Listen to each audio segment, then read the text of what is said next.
It's the Wes Jones Show. This session of the Wes Jones Show is brought to you by Alex Barnwell of Horace Mann. Annuities, auto, home, and life insurance by educators for educators. If you're an educator, check out Alex Barnwell and see what he can do for you. He has sponsored this broadcast.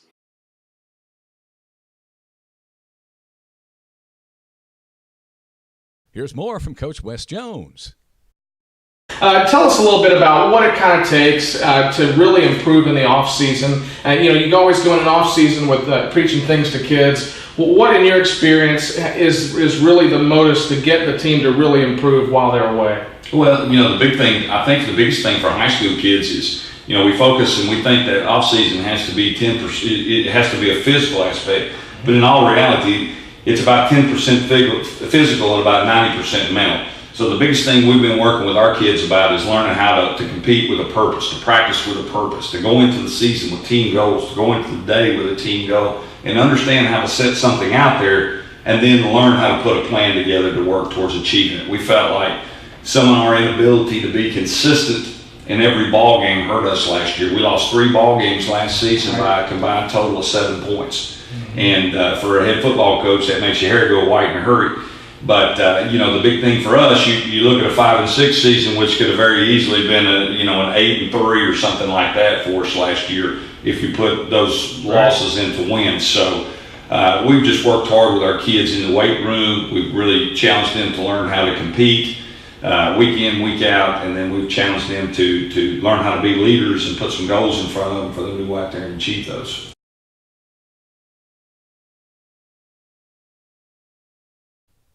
Wide receivers.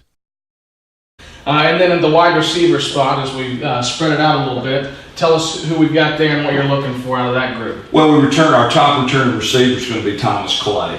Thomas is coming back to us. He had over 1,000 yards in all-purpose yards last year, return yards, catching. Had a few interceptions on the defensive side of the ball. Thomas is going to have to be kind of spearhead that whole deal for us at receiver right there, and we'll look at him to play in multiple spots. Thomas he has big playability, but he also runs very crisp and nice routes. Another senior, Ethan Bozeman. Ethan, we're looking to have a breakout year for us this year. He's catching the football nice in the preseason coming in. Ethan's got pretty good speed for us. It's just time for Ethan to translate what he's been doing in the summer over to Friday night football for us.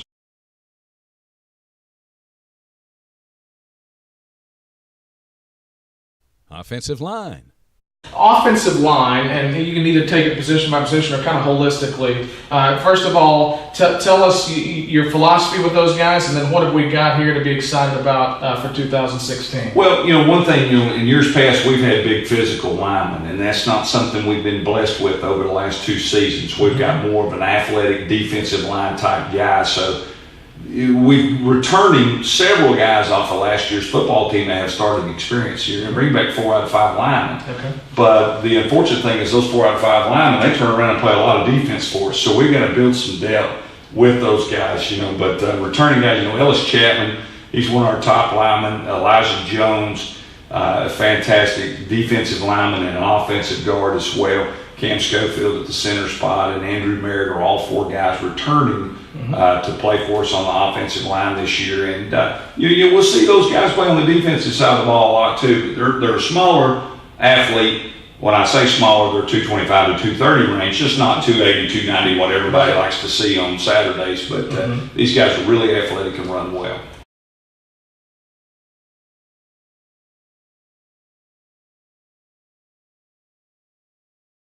All right, the defensive front, you talked about you like to play 4 guys down and really get after the quarterback. What should we look for specifically this season from the different defensive linemen that we have? Well, I think one thing, we're going to be very quick up front. We've converted a couple guys from outside linebacker spots and walked them up on the line of scrimmage to play our defensive end spots, and we took our 2 defensive ends from last year in Elijah and Ellis, and we've moved those guys over to the tackle spot. So we've got 4 what a lot of people may consider as undersized guys, but we have 4 guys with a lot of speed. So therefore, we're going to be in some positions to have to move some guys around up there. Now, as I said earlier, we like to play a four-man front, but we're a linebacker-heavy football team this year with some pretty good linebackers on our team. So you may see us look at some odd fronts and play some three-man fronts and walk some linebackers up and get some different looks at people.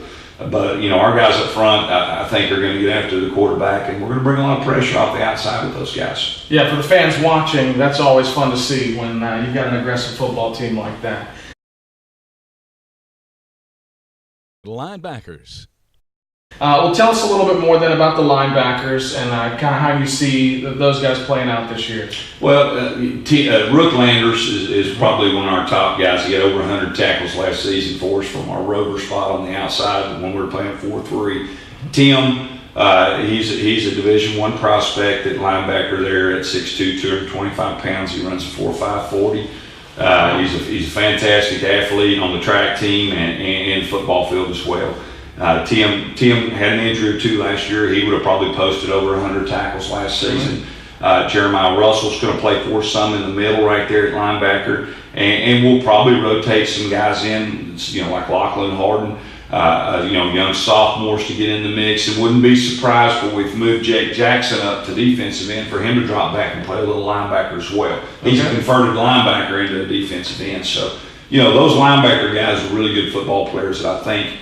And Ellis can actually drop back from the D tackle, which is unusual. He can play D tackle. He's 200-some pounds, but he runs really well, and he can play that middle linebacker as well. So a lot of those guys are very interchangeable. So we're just trying to keep them fresh and make plays.